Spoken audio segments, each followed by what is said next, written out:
Hello everyone. நாங்கள் இன்றைக்கி பார்க்க போகிற வந்து கிராமர் செக்ஷன் உண்டு. Active voice, passive voice. பொதுவாக இந்த பெசிவ் வாய்ஸை வந்து இங்கிலீஷில் வந்து மெயினாக ஒரு 8 டென்சஸுக்கு 8 காலங்களுக்கு தான் யூஸ் பண்ணுவோம். அப்போ நான் இவத்தில் வந்து பார்க்குற அந்த 8ல் ஒரு 2 தான் பார்க்குற, இவத்தில் 2 காலங்களை பார்க்குறேன். அப்போ இந்த ஃபஸ்ட்டுக்கு இந்த சென்டென்ஸை பாருங்க. டேவிட் கிளீன்ஸ் த ரூம் வெட்டிக்குது. டேவிட் வந்து சப்ஜெக்ட், தமிழில் வந்து நாங்கள் எழுவான்னு சொல்லுவோம், இங்கிலீஷில் வந்து சப்ஜெக்ட். அப்போ கிளீன் வந்து வெர்ப், வினைச்சொல். இந்த ரூம் வந்து ஆப்ஜெக்ட்.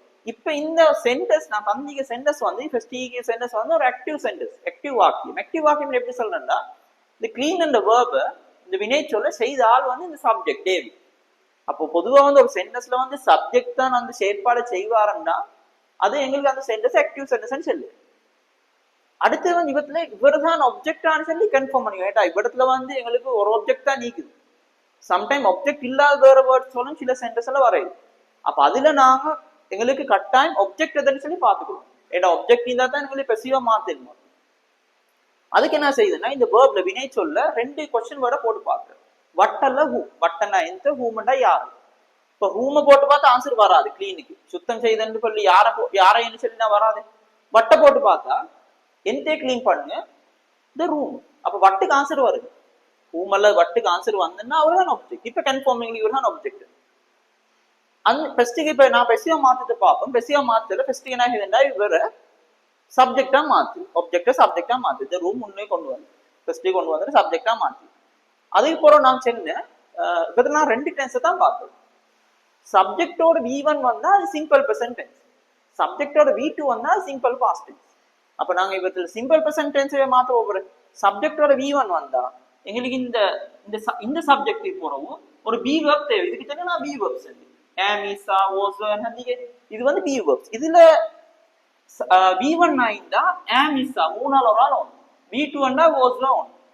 இப்போ இதுல வந்து நாங்க ஏமிசால ஒருத்தரை எடுக்கணும். இந்த ரூம் சிங்கிள் ரெண்டதால நாங்க இஸ் அந்த ஹெல்பிங் வெர்பை வெற்றி போடுறோம். ரைட். அப்ப சப்ஜெக்டா மாத்தின ஆப்ஜெக்ட் பி வெர்ப் பண்ண போட்டு இப்ப என்ன செய்யணும்னா இந்த கிளீன்டு V3 வெர்பை போடணும். நான் பொதுவா உங்களுக்கு தெரியும் இந்த வினை சொற்கிற வேர்ப்ஸை வந்து நான் இப்படி 3ஆ பிரிக்கி V1 V2 V3 எங்களுக்கு ஒரு பேசிக்கு நான் அப்படி சொல்றேன். அதுல வந்து இந்த 3ஆவது வடிவம் சார்ட்ல அந்த 3ஆவது வடிவத்தை நாங்க இங்க போடுறோம். பொதுவா பெசிவ் எல்லாத்துக்குமே V3 ஃபார்ம்லாம் வரும் வேர்ப்ஸ். அதுக்கு போறோம் பை என்று போட்டு அந்த டூவர்னா செய்தால் யாருன்னு போடும். இவத்துல டேவிட் பை என்று போட்டு டேவிட்னு போடும். இப்படித்தான் சிம்பிள் ப்ரெசன்ட் நாங்க பெசிவா மாத்துறோம். சம்டைம்ஸ் இப்ப V1 இப்ப இல்ல உங்களுக்கு V2 வந்தா இப்ப சிம்பிள் பாஸ்ட் டென்ஸா மாறி. இப்ப David clean the room past tense இருந்த காலம் டேவிட் கிளீன் பண்ணினாரு என்று வரும். இப்படி வந்தா நீங்க என்ன செய்யணும்டா அதே மாதிரி தான் ஆப்ஜெக்ட சப்ஜெக்டா மாத்து.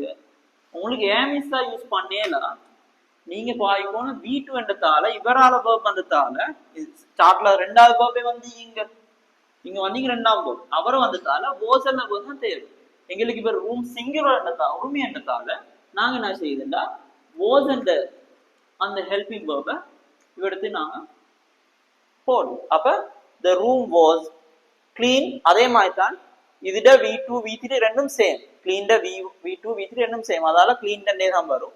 பை என்று போட்டு அந்த சிம்பிள் பர்சன்ட்ல மாத்திரமாயால் டூ வரை போடும். இப்படிதான் நாங்க சிம்பிள் பர்சன்ட்டுக்கும் சிம்பிள் பாஸ்ட்டுக்கும் ஆக்டிவ் பெசிவ் சேஞ்ச் பண்ணுவோம்.